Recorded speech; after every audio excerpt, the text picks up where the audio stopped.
Welcome to the podcast She is Fab, where we discuss all things fab, women empowerment, and life coaching. My name is Evelyn, also known as the Fab Chieftess, and I am a mindset transformation coach. Hello, everyone, and welcome to another episode of the She is Fab podcast. My name is Evelyn, your host, mindset transformation coach.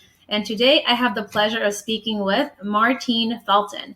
She is a writer, self-published author, intuitive life coach, and medium. Welcome, Martine.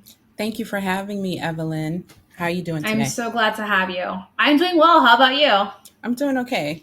Doing good. Okay. I'm doing good. Let's bring up that energy level. Come on. Yes. I am. Well, it is 9:00, but I'm doing good. Yes. Okay, gotcha. Your day's winding down. That Yes. makes sense. Yeah. So tell us more about you and your message. What do you do? Well, first, I am a writer, and I recently self-published a memoir, a teaching memoir, and it really highlights and chronicles my past toxic relationships and the lessons that I learned from those relationships, the how I started identifying as an empath, and well, back then I didn't really know. And at the end of every chapter, I offer the reader affirmations and a journal prompt for that specific lesson. And I really, show like growth and self awareness through that journey of self love and realizing, that I didn't have to put up with stuff, negativity from relationships. I didn't have to put up with narcissistic behavior from my partners, and that I came into a place of self realization and really focusing on myself and really changing my mindset from being feeling unworthy and not honoring myself to a space where I started realizing like, hey, I have to get my act together. It's all about me. It's not all about being in a relationship and kind of trying to insert myself into someone else's dysfunction. You know what I mean?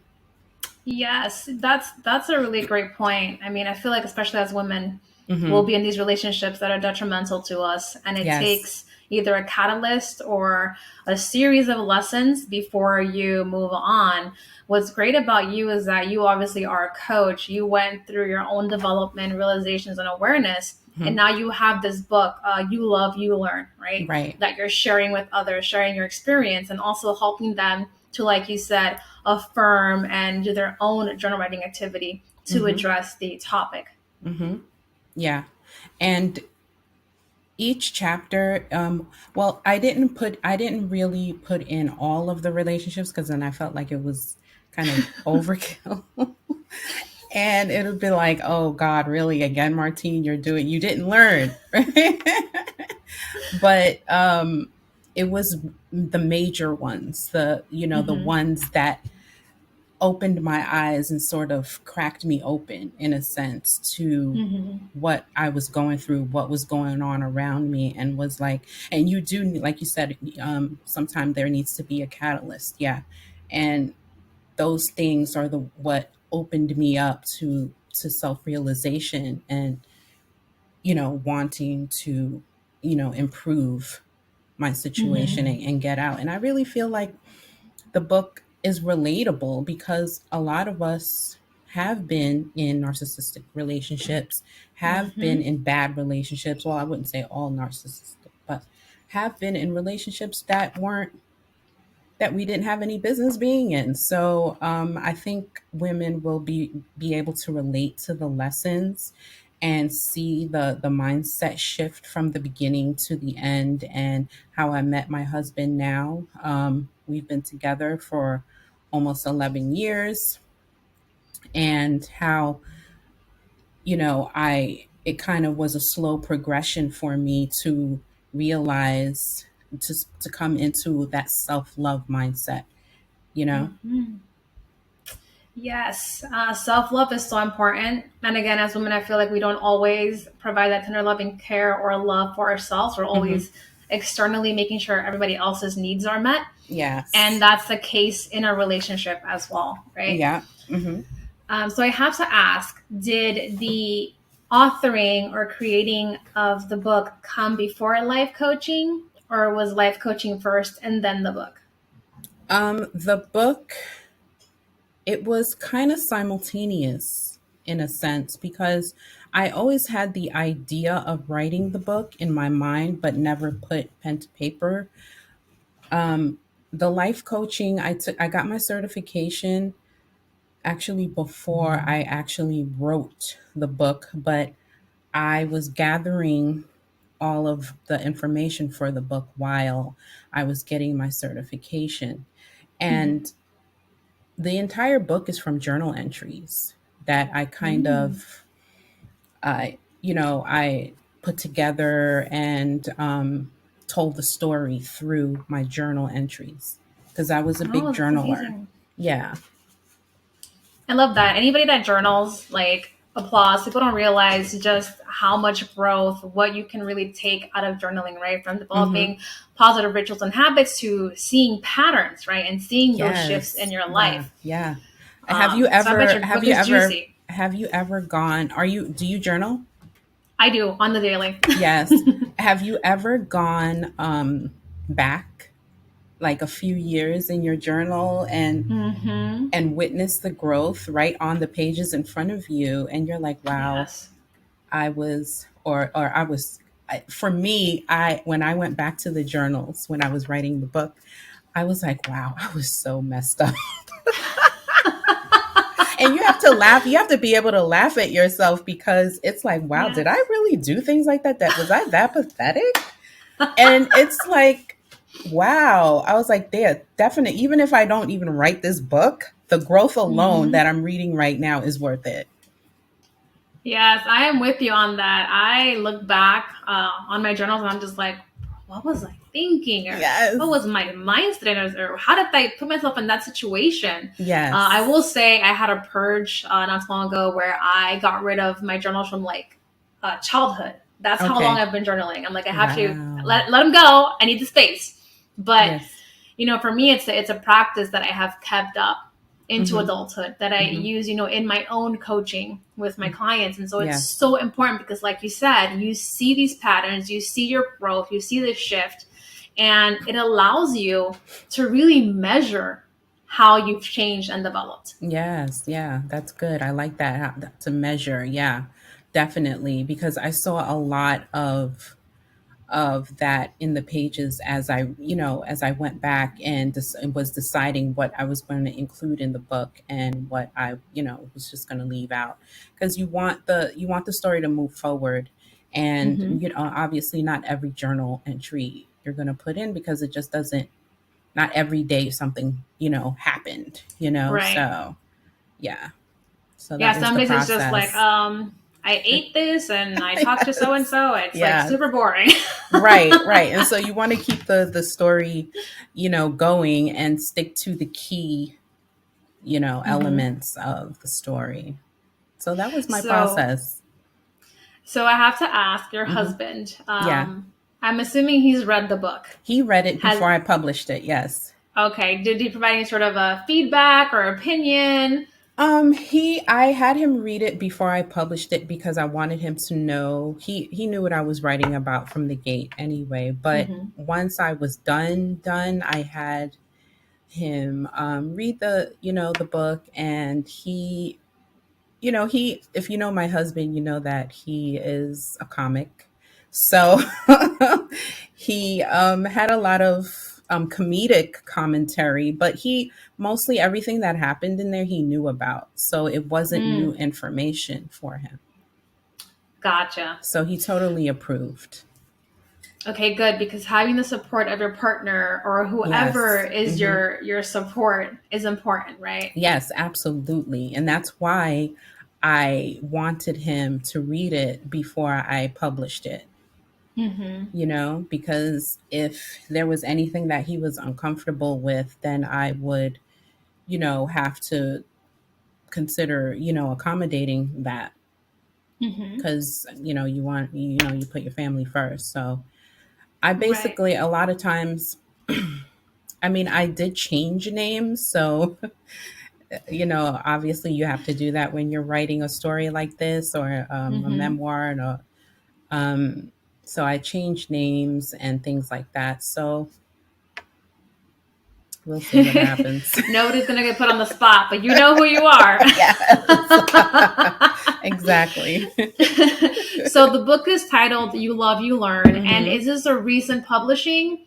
Yeah, I just released it in February, on February 26th of this year. And it is available on Amazon and Barnes and Nobles online, and in other major book retailers online as well. I Nice. hopefully bookstores are buying it and putting it on their shelves as well. It's available to them if they'd like to purchase it and put it on their bookshelves. That's great. Is it on Kindle Unlimited by any chance? I'm not sure. I need to check into that. But I'm I'm gonna sure go you look it can up find it. because I love supporting, writers and publishers that come on my show, on my podcast, my show. Yes. Yeah. And I'm an avid reader. And one of the ways, that I support people, obviously you have to practice what you preach. I'm about women empowerment. Right. Is by actually going and copying what they're Yes. putting out there, right? Especially if Yes. it's a book. So I'm gonna add your book to my reading list. And it's not that long. Okay. So it'll be a quick read, because I have Okay. so many books on my Kindle and physical copies of books that are just waiting to be read, because I wanted to support, like you. And I'm like, oh yeah, I'm gonna buy her book. I'm gonna buy his book. Yes. And then I have like this stack of books that was just waiting to be read. And I need a really long vacation in order to read those books. Oh, girl, you and me both. I've been already dreaming about the beach. Yes. So we talked about the fact that the book is about your experience with love and several relationships and how they have impacted you. Yes. In your coaching, has it become more centered on relationships, on self-care, or what is your coaching about really? My coaching is more centered on self-care and helping women and men too. But I have to be honest, I really focus on women. And helping women who are feeling overwhelmed and feeling stuck and not feeling like they're doing what they're supposed to be doing. So I help them connect with their true self and connect with themselves, and connect with the things that they really want to do in order for them to feel abundant, to feel, happy, to feel purposeful. So That's that great. so that really starts with self-love. That's what I really start with, shifting the mindset from a more empowered mindset, a more loving mindset for yourself. And that way, once you get into that mindset, everything else that you involve yourself in changes, you know? And you Speaking look my at things, language. yeah, you look at things differently once you're like loving yourself and you're setting boundaries and you're being purposeful, everything changes for you. Yes, that is really important there, what you said in terms of boundaries, right? Yes. So, what people fail to understand is that realistically, we came into the world alone and we're going to leave it most likely alone. The relationship with yourself is of the utmost importance because if you can't love yourself and care for yourself fully, how can you provide that same care and love to another individual, right? So, incorporating that self love, really practicing engaging authentically is important because it will elevate you Yes. to new heights. Yep. Literally raise your vibration. Exactly. Like I said, just Literally. speaking my language. Yes. So that's how I really start off with my clients, and that's what I really focus on. And then from there, whatever it is that they're trying to accomplish, the goal that they have set for themselves, then we work towards that. So we know about this wonderful book that I'm going to cop after this. And then you have your coaching, which you've given us a brief overview on. Right. Is there anything that you're currently looking to share in terms of either a new offering or a framework with your coaching? I am working on a self-love challenge, just trying to get the particulars on that situated, and also working on the challenge and working on, and I'm offering complimentary clarity calls for those who are not really sure if they need a coach or what it is all about. And the reason why I'm offering these calls is for people who are, have questions. And also if they feel like, if we vibe, if, and a lot of times people think they need a coach, but really they need a therapist. So we need to have a little bit of a discovery session before we actually jump in. And so that's why I offer the complimentary calls to find out what's needed and what's not. And then for your calls, on average, how much time do you spend? Is it 30 minutes, 45 minutes? I know it's different for every coach. Yeah, I mean, I advertise it as 30 minutes, but if it goes to 45, that's fine. Sometimes it takes a little bit longer, to get to, the heart of the matter, because a lot of times people think, well, I want to work on this, and they think it's a particular thing, but then in actuality it's something else. As we start talking and hashing things out, then we discover that it's something else. Yeah. Yeah. So guys that are listening or even watching on YouTube, Martine said a couple of great things there when it comes to coaching. One, the discovery call, or in her case, a complimentary call, is important for both parties, coach and the interested party, to understand if, like she said, the vibe is right, if they can actually help you with what you're trying to pursue. And it's a no pressure, no obligation. So for those of you that are interested in either, maybe becoming a coach or working with a coach, I recommend that you take advantage of the discovery calls that practically all coaches offer. Yes. To learn more. Yeah, I definitely agree with that. It's really important to really discover what is needed and what is not. Totally. Now, I'm sure that as a coach, you've had to turn some people away, right? Because it's not like you can't you could pay and then work with a coach, but good coaches have an application process after, a discovery call, right? Or even before. Have you had to turn away clients, maybe after the discovery call, or having that first touch base where you find out it's not really going to work? Well, I did have a discovery call with someone one time, and excuse me, the reason why it didn't work out is because I don't think that she was ready to do the work. I felt like she thought, I don't know, like it was going to be some magic solution. Like I was just going to sit and listen to her talk and and but there's work involved after, you know what I mean? So when I did indicate to her that it's best for us to meet at least twice a month so that you have time, because she was a mom of like 5 or whatever. So at least when we meet, then you have time in between our next meeting to do the work, or to do the tasks that you have that you're trying to do, the task for the thing that you're trying to pursue. And I don't think that she realized what it entailed to hire a coach. I really felt like she needed more of a therapist. Gotcha. That's a good point too, right? A good coach needs to know when they can't work with a client. In a case where, like you mentioned, therapy, right? Some people will come to you as a coach requesting some sort of aid, Mm-hmm. but you know that what they need is actually a therapist or a psychologist. Yeah. So being able to identify that is really important, because you don't want to do any harm, right? It's not just about Mm-hmm. getting clients and getting paid, right? We have a broader responsibility to these individuals. Right.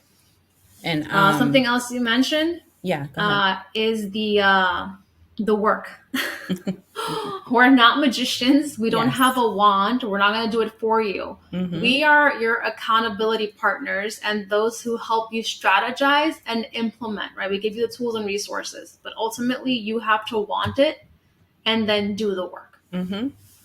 Absolutely. Absolutely, Evelyn. And the for going back to that particular call, like the reason why I felt like she needed more than just a coach is because her level of motivation just wasn't present. It, Mm-hmm. when you meet a prospective client, it's people who are ready for a coach, are ready to get things done and want Mm-hmm. accountability, are motivated, are ready to go, are like, all right, what do I need to do? What, help me with this. Let's do this. You know what I Mm-hmm. mean? And it just Yes. wasn't there. So that's why I was Mm-hmm. like, she doesn't need a coach. She needs something else. Yeah, no, that's a great observation on your part, Hmm. right? Because, like you said, people that seek out a coach, they're ready to put in the work, they're motivated. Hmm. Most often, they have a really powerful why that is driving them, which, guys, if you don't have a powerful why, motivation is going to take you so far. Like, Right. let's be real. Hmm. And Agreed. we can only push so far, right? We can only motivate Yes. you so much. It's really up to you at the end. Yep. Yep. Yes. Yes. Yes.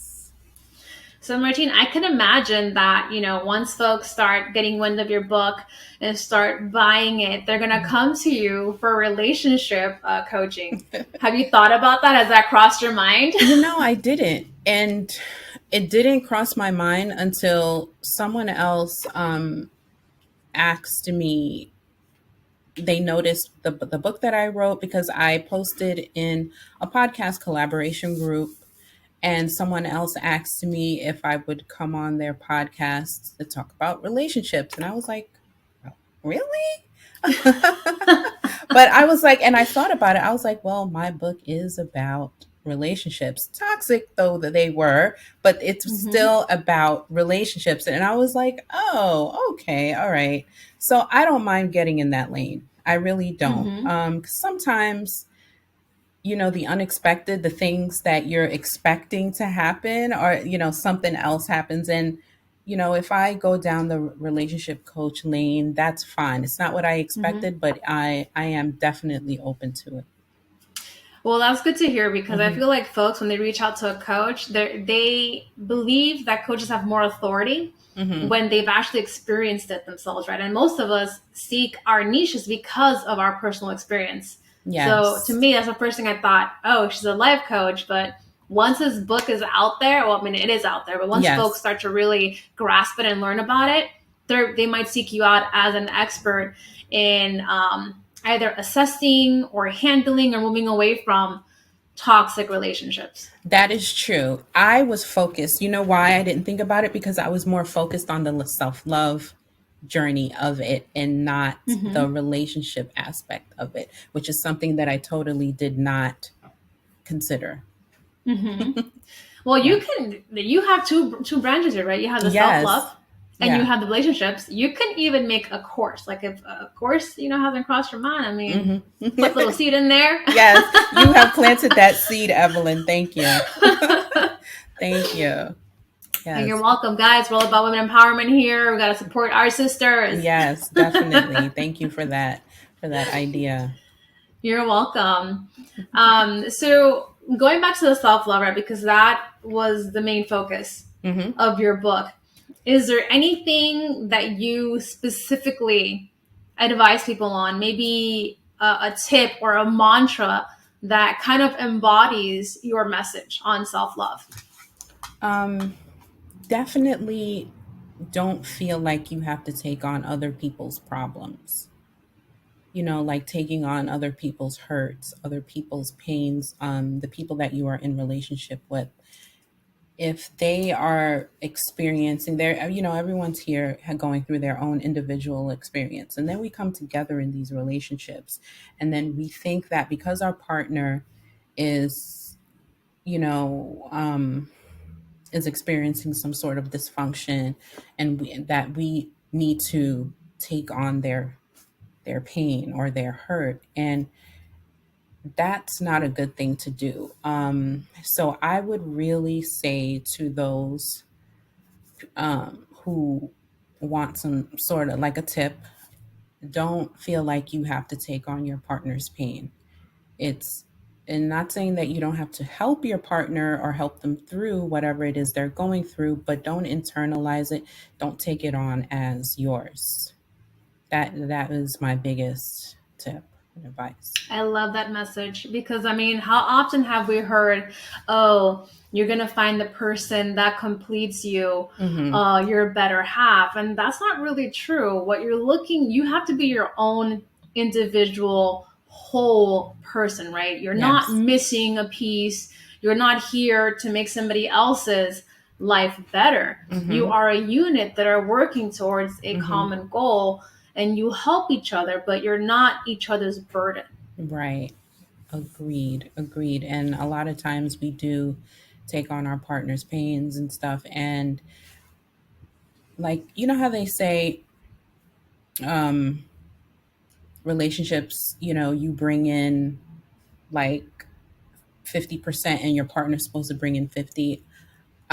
Me and my husband always had that in common, where I feel like you're supposed to bring in 100 and the other person's supposed to bring in 100. You know what I mean? And to bring your individual 100% into the relationship, not 50-50, not like I never understood that division, because if you're coming into a relationship bringing 50% of yourself, where's the rest of you?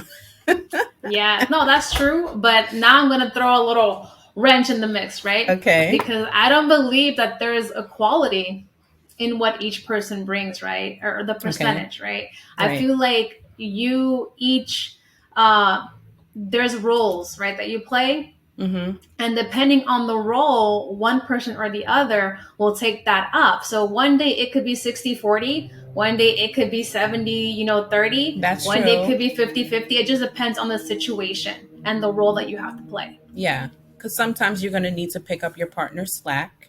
If they're having like a bad day or a situation, and they can't be there at their fullest, then sometimes you will have to bring more to the table to make up for that. Yeah, I agree with that. Yeah, Yes, that's definitely considerable. exactly. But now if it's always you picking up the slack, then you have to reassess because something's wrong there. Absolutely. Yes. Yes. Yep. So, is there, in writing your book and going through your journals, was there a pattern or something that really struck out with you that was similar in every situation? Oh, yes. Yes, yes, yes. There was always a pattern of me moving too fast, moving in the relationship too fast, and ignoring the red flags. Like breeze going by the red flags, going by the traffic light that was like, stop, stop. But I was like, oh no, that's nothing. That was a It's pattern. that original infatuation, it Yes. is hard to see things clearly. Mm-hmm. And we always think, oh, we could maybe live with this or change it later Yes. on, Oh, yeah. just I'll be the one to change it. And I think for me, it was not really an initial infatuation. It was just looking to be settled. That wanting, that needing to be settled and to settle down and to be in a relationship and have that like picture perfect image, or whatever. So that was what was driving me, is to get to be settled. And so when that's driving you, kind of breeze by the red flags, you know. Some people like the red flags, though. Let's be real. So, in regards to moving too fast, do you Mhm. think that it was solely on you, or that they were doing something that caused you to move a little faster? Yes. I feel like, when you're in the beginning of a relationship, it's not you, like they say, it's your representative. The real you doesn't come out until, and I've learned this over time, the real person doesn't really show themselves until months later. Mm-hmm. So I really feel like a lot of times I was looking at the representative of that person and not the real person, because really get to Mm-hmm. know a person when you experience adversity with them, when you go through things, and especially in marriage, money problems can really, really bring out the best or bring out the worst of you. So once you have those in play and then you add kids to the mix, then Mm-hmm. you have a recipe for a really strained relationship. Yeah. So Men who might be listening, do not come for me. That's what I'm gonna say. yeah.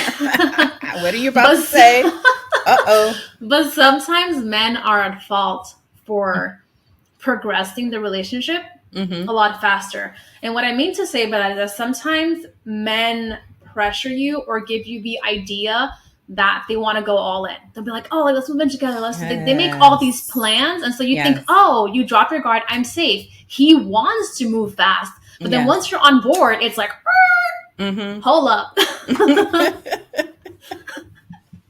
Yes, because the reality sets in. They're like, oh, well, wait a minute. This is not what I thought it was going to be. And Mm-hmm. us as women, we're sort of conditioned to look for that safe place in Mm-hmm. relationships instead of looking for that safe place within us ourselves. So Mm-hmm. we spend so much time trying to unlearn all of that conditioning, and that's what the whole self-love journey for me is about, is unlearning all of the things that I was conditioned to do back then, and now Mm-hmm. unlearning that and kind of working through that. That's right. A lot of our problems tend to, deal with our experiences, our upbringing, the Hmm. beliefs that we've developed, as we've grown. Yeah. Do you think that the relationships that you have had, there were things that stemmed from maybe the relationship with your father? That's a Oh common one. yes, yes, it's in my book too, because I had definitely had daddy issues, and it's not that he wasn't there. He was there. He raised me. But I come from like a Haitian background, and so they're old school. They're like providers, protectors, and stuff. They don't really affirm, although they love you. You know what I mean? Mm-hmm. It's just a different upbringing for them, and like parents, people that are my parents' age, they grew, you can't expect people their age to think about self-love or affirmations and hugging your kids. Like, they love you, but their love translates differently. For Mm-hmm. them, showing their kids that they love them is um, providing them with food, providing them with shelter, giving them the things that they need, Mm-hmm. to get move forward in life. It's not about, oh, they don't know anything about telling their kids like, oh, you're beautiful, you're special, you're this, that you're that. It's all about go to school, go to work, get a good job, meet a man, get married, have kids. You know what I mean? Mm-hmm. That's what it is for them. So, and that's their count, that was their consciousness. So, but as an adult, I realized that now it was my responsibility to unlearn all of that and to heal from all of that. Mm-hmm. So I definitely had daddy issues. I was definitely looking for love in all the wrong places. Mm-hmm. My family upbringing was similar to yours, Mm-hmm. where like outward affection or like verbalizing was like Yes. No. weird. Like you said, it was about you got food, you got clothes, like you're taken care of. Like I Yes. love You you. should Like be that's happy. it. Yeah. I love you. So then what's funny is that as I've got older, like I want to say like into my 20s, my parents, I guess, because they develop, we continue to develop even into old age. Yes. Now they're more, they show affection outwardly a lot more. And I'm like, it's weird. Why are you? I Because felt that I didn't way. grow up that way, Yes. I felt that because when I had kids, like in particular with my mom, she was showing all this affection to my daughters, to my little, Mm-hmm. and I was like, "Well, you never did that to me." You know what I mean? And I liked it. I liked it for my daughter. I was Mm-hmm. like, "Yes, that's great." But on the other hand, I was like, "Hey, I didn't get that." But that's It fine. happens. Yes. But Yes. like you said, your daughter's benefiting from it, and Yes. that makes their bond a lot more Mhm. special too. Mhm. Yep. Yep. So, with reading your book, with the theme, about self love and self care, what are you expecting that your audience, the folks that read your book, are going to get out of it? Hopefully, they will relate and kind of see themselves in my stories and, yeah, kind of put themselves in those situations and learn that that it's just not because a lot of times we feel isolated in those situations in our relationships and we think that nobody understands and nobody has experienced this before. And I really Mm-hmm. hope that whoever reads the book understands that, hey, this happens to the best of us. A lot of us, a Mm-hmm. lot of women are go through relationships where they're not necessarily honoring themselves, and they learn to love themselves and get out of it, and move on from it and live better lives. Mm-hmm. So, when I was much younger, I used to Mhm. think that I would have the pity party, right? When a relationship didn't Yes. work out the way that I thought Hmm. it would. And I would think, what's wrong with me? The blame would be centered on me. What did I do wrong for it to fall apart? Never, Right. what led to it? What was the catalyst? How did we both cause things to go the way that they did? Right. And later I came to this like realization aha moment. I'm like, you know what? Not everything is meant to work out. Not everything is rainbows and roses. Hmm. Sometimes people come into your life because they have a lesson for you. They have something that is going to allow you to grow or develop in some way. And Hmm. so I chalked those relationships up to, okay, I learned and I developed from it. And so I move and engage differently with my next relationship. Yes. And that is why I titled the book that. That is exactly why. That's one reason. And another reason is because when that the book actually dates back many years, evolving into up till now. But in particular, back in the 90s, I used to listen to Alanis Morissette, and she had this song called You Learn You Love. It was You Love, You Learn, or You Mm-hmm. Live, You Learn. Anyway, the melody of it, because she kept saying, you live, you learn, you love, you learn, and all of that. Mm-hmm. And that was one of my favorite songs by her. And Mm. Alanis Morissette has publicly identified as an empath and a really spiritual person like myself. So I I was like, this is perfect for the title. And the butterflies Yeah. on the cover, represent transformation. Mm-hmm. So when I saw that image, I knew that that was the perfect image for the cover.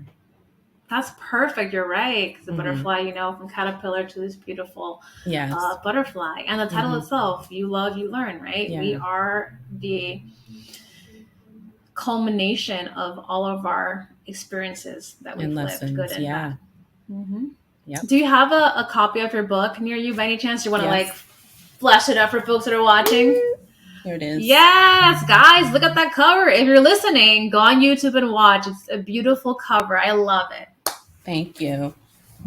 Thank you. It's available on Amazon and Barnes & Nobles and also on my website as well, martinefelton.com.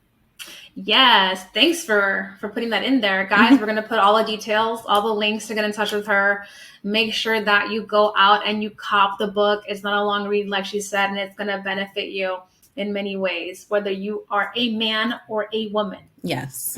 Or if you're a man wanting to buy it for a woman. That too, yep. Buy it for your sister, your mother, yes, your cousin, exactly. your grandma. So, Martine, before I let you go, is there any last bit of wisdom or tidbit you want to share with the audience? Again, I would really, the last bit of wisdom I would really want to share is, not taking on other people's stuff, and also being more confident and being more sure of yourself, and knowing that your journey is just what it is. It is your journey. It's your individual journey. And we're all here for a unique experience. So make it a great one. Yes, a great message. Guys, rewind that and listen to it again. It's important. And again, we're going to put all the details in the YouTube details and podcast details for how to get in touch with Martine. Make sure you follow her, subscribe, because eventually she's going to go into the relationship field and she's also going to make a course. Yes. So just be on the lookout. Yes, you're speaking that into existence, whereas the manifestation has started today. Yes, exactly. Martine, this was a really great conversation. It flew by for one. Yes.